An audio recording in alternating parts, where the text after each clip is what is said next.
आज जो smart value company ने 25 साल पूरे होने पे जो ये सेलिब्रेशन रखा है, इस सेलिब्रेशन में आने वाले सभी लोग और उसमें साथ मैं भी हूं। सबसे पहले मैं कंपनी को बहुत बहुत बधाई और शुभकामनाएं देता हूं। मैं कंपनी के उज्जवल भविष्य की कामनाएं करता हूं और मुझे बड़ा आश्चर्य हो रहा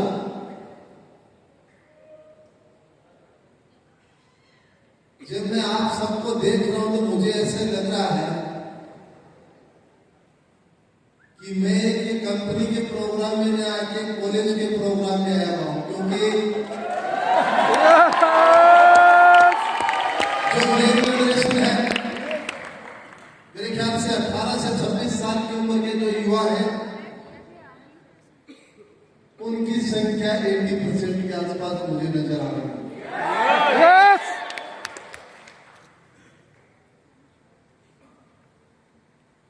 तो आपने अपने करियर की शुरुआत की है और मैं एक छोटी सी बात बताना चाहता हूं आपको।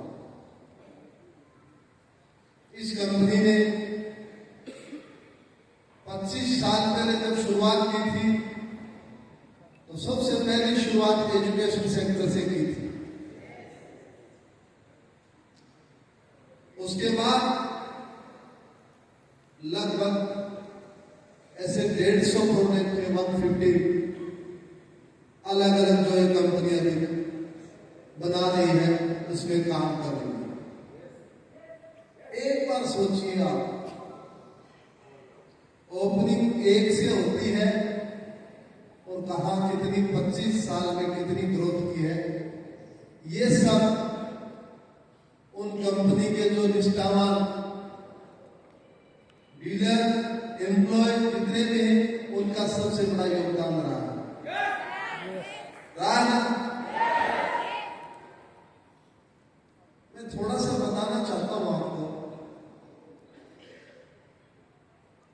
कोई भी काम जिंदगी में मुश्किल नहीं होता।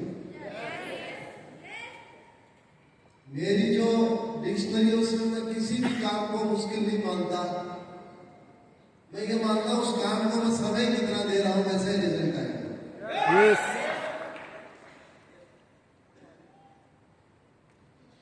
10 साल की उम्र में जब मुझे एक हादसा हुआ, से मुझे जब एक लेफ्ट हैंड गंवाना पड़ा, और उस टाइम कोई ये बोल देता कि ये इंसान, ये लड़का एक दिन जाकर के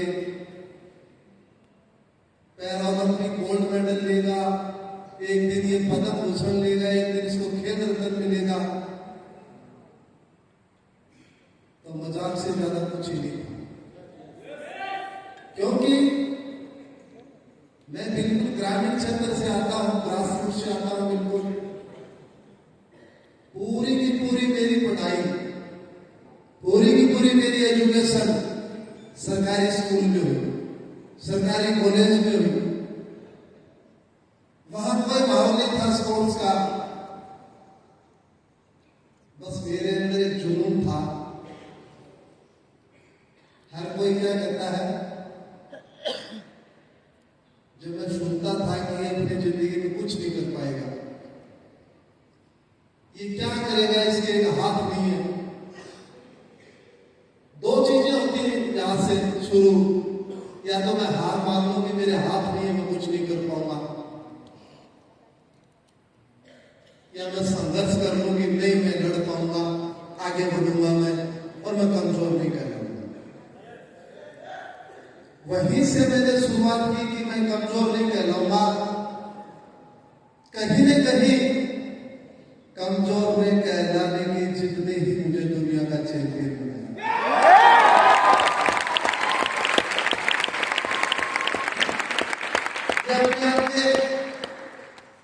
जब पहली बार मैंने जेवलिन उठाया पढ़ाया था सरकारी स्कूल में, तो इतने क्वेश्चन है कि आप जो फेंकोगे जिंदगी में याद रखना आपके साथ भी यही होगा।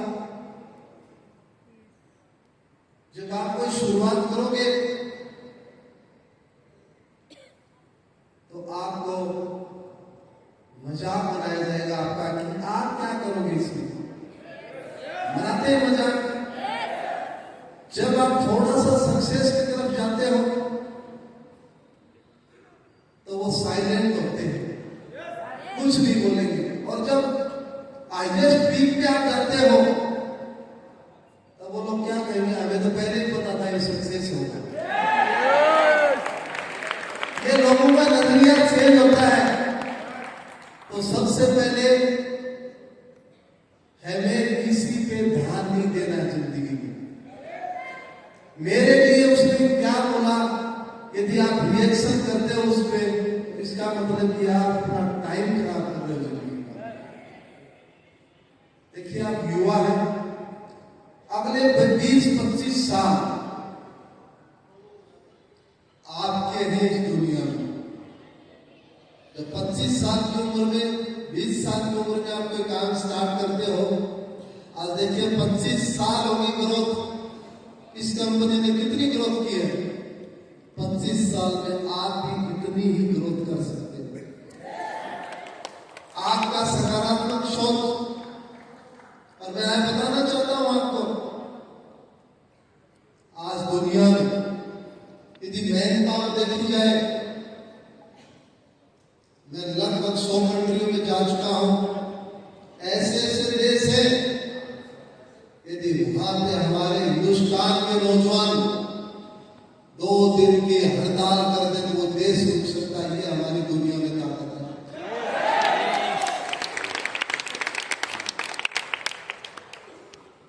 ये बहुत बड़ी ताकत है हमारी दुनिया को। आज यदि कोई चला रहा है, सबसे ज्यादा इस दुनिया में दे रहा है तो हिंदुस्तान दे रहा है। दुनिया सबसे ज्यादा डॉक्टर हर कोने में हमारे डॉक्टर मिलते हैं। क्यों? क्योंकि हम, मुझे अच्छा लगता है जब मैं सुनता हूं, हमारे यहाँ वीकेंड नहीं होता, हमारे सिर्फ मेहनत होती है। हम लोग मेहनती हैं। मैं फॉरेन में जाकर के देखता हूं 5 दिन वो काम करते, लेकिन 2 दिन बिल्कुल भी नहीं करते। ऐसा हमारे लिए, हम लगातार काम करते हैं, हम मेहनती लोग हैं। और मैं एक छोटा सा गेम का उदाहरण दूं आपको।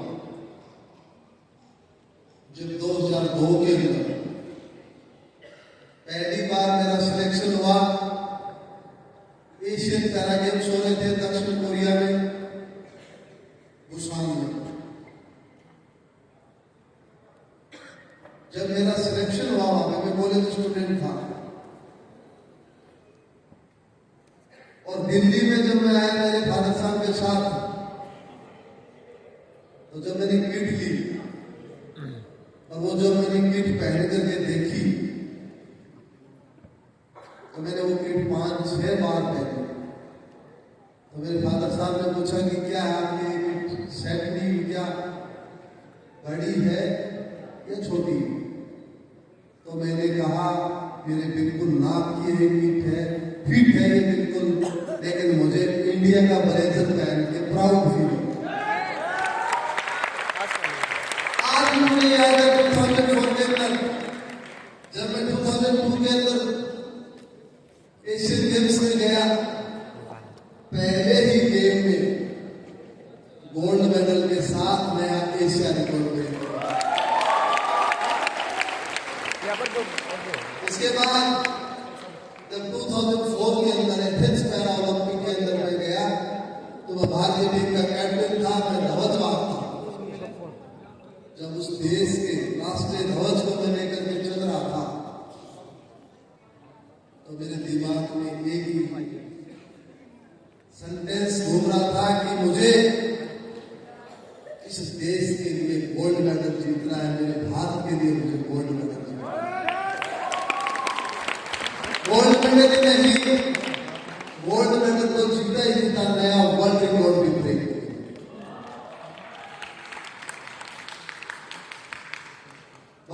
मीडिया ने मुझे पूछा कि सबसे बड़ी खुशी कब होती है आपको, बताइए देवेंद्र जी।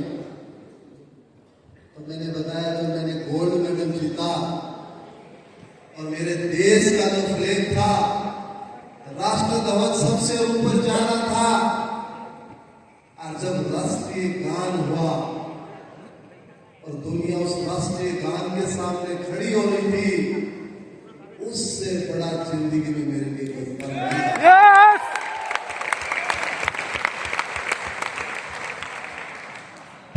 मेरा सौभाग्य है आज मैं यहाँ पे आपके बीच में हूं। हमारे अंदर राष्ट्रीयता की भावना है,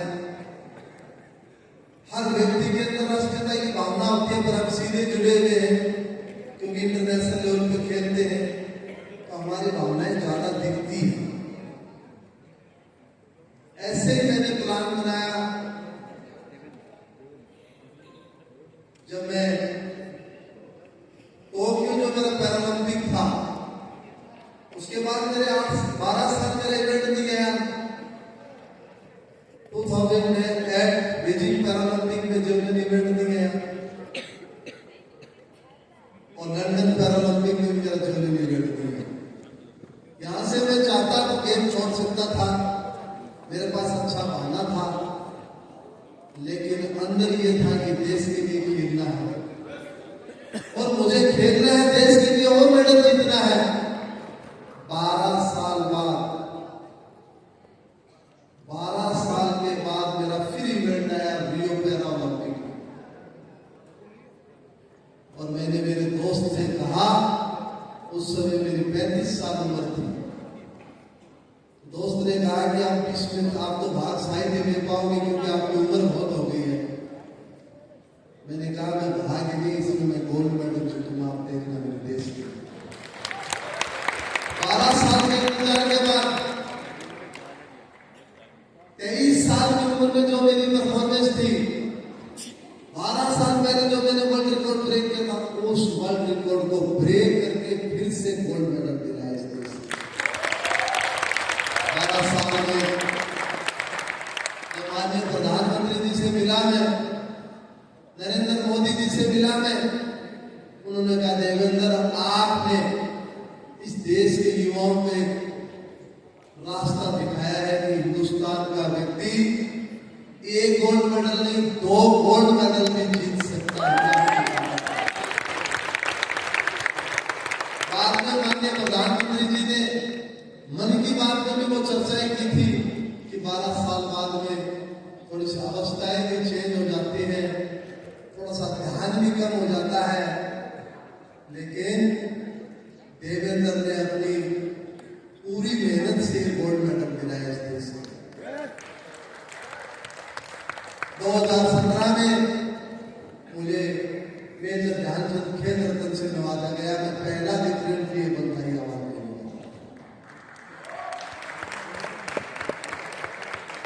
इसके बाद अंदर यही था कि गेम से अच्छा कुछ नहीं है। 35 प्लस एज हो गई थी, लेकिन मेरा मन ये कह रहा था कि मैं टोक्यो में मैं मेडल जीतूं टोक्यो में जाकर के, लेकिन उम्र उस समय मेरी 40 वर्ष होने वाली थी। मैंने उम्र की कोई परवाह नहीं की। मैंने कहा यदि जिंदगी में आपके अंदर जुनून हो तो आप उम्र को बढ़ा सकते हैं। 40 साल की उम्र में टोक्यो में मैंने सिल्वर मेडल जीत करके इस देश के लिए हैट्रिक लाइन में इसके बाद 40 साल की उम्र में मुझे भारत सरकार ने पद्म भूषण से नवाजा।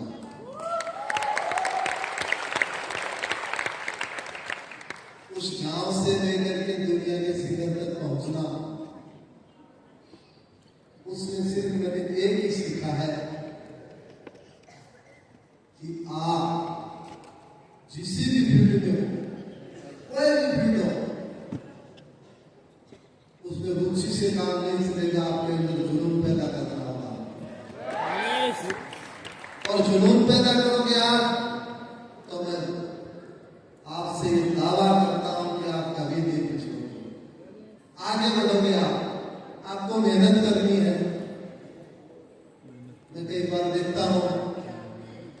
हमारे अंदर भी एक रस लेने की भावनाएं होती हैं। जब टोक्यो की मैं तैयारी कर रहा था तो मैं और मेरे फ्रेंड सभी बैठे थे। हमने कहा हम फूड सप्लीमेंट वगैरह लेते हैं, क्यों न हमें इंडिया की कंपनियों का लेना चाहिए, हमें भारत में बने हुए फूड सप्लीमेंट लेने चाहिए। तब मैं स्मार्ट वैल्यू कंपनी को नहीं जानता था। मेरे न्यूट्रिशियन ने बताया कि सर इंडिया की कंपनी स्मार्ट वैल्यू के फूड सप्लीमेंट बहुत अच्छे आते हैं। मैंने उस समय पहली बार इस कंपनी के फूड सप्लीमेंट यूज किए और मैंने टोक्यो पैरालंपिक में मेडल जीता। एक बहुत बड़ा योगदान है इस कंपनी का। मैं मानता हूं आने वाला समय हमारा होगा। आप कई बार हम देखते हैं छोटी छोटी समस्याएं आ जाती हैं हमारे ऊपर और उसको हम बहुत बड़ी मान लेते हैं, बहुत बड़ी प्रॉब्लम आ गई है। मेरी लाइफ की मैं प्रैक्टिकल बात बताऊं आपको। जब 10 साल की उम्र में मैंने लेफ्ट हाथ गंवाया और मैं जिंदा रहने की स्थिति में नहीं था उस समय, तो मैंने उस दिन एक बात मान ली कि मेरे पास जिंदगी में खोने के लिए कुछ नहीं है, सिर्फ पाने के लिए है। आपकी जिंदगी में ये तय करिए, आपके पास खोने के लिए कुछ नहीं, आपके पास पाने के लिए है। इसी उम्मीद से आप चले कि आने वाला कल अच्छा होगा। एक आपकी सोसाइटी, मैं बहुत ध्यान देता हूं इन बातों पे, कभी भी आपका फ्रेंड सर्किल में नेगेटिव बात ना करें आप। ये बहुत सोचने वाली बात है। छोटी छोटी बातों को हम नेगेटिव लेकर के इतनी बड़ी बना लेते हैं इशू। एक प्रैक्टिकल बात बताऊंगा आपको। कई बार हम नेगेटिव की पहचान कैसे होती है मैं बताता हूं आपको। हम लोग पूरे दिन नेगेटिव रहते हैं और शाम को क्या बोलते हैं, आज का दिन अच्छा नहीं गया। कोई गलत नहीं हुआ तो नेगेटिव रहे और अगले दिन मॉर्निंग में उठते हैं और ऐसे कुछ सकारात्मक पॉजिटिव सोचते हैं हम लोग और शाम को कहते हैं आज का दिन बहुत अच्छा गया। बदलाव क्या था? कुछ नहीं था। आप ही तो नेगेटिव थे, आप ही पॉजिटिव हुए। तो इससे अच्छा ही आप पॉजिटिव ही जी लो। क्यों? तो ये जरूरी है अपनी लाइफ में, ऐसी जरूरी है। और जिंदगी में मैं तो यही कहता हूं, आप कभी निराश मत हो।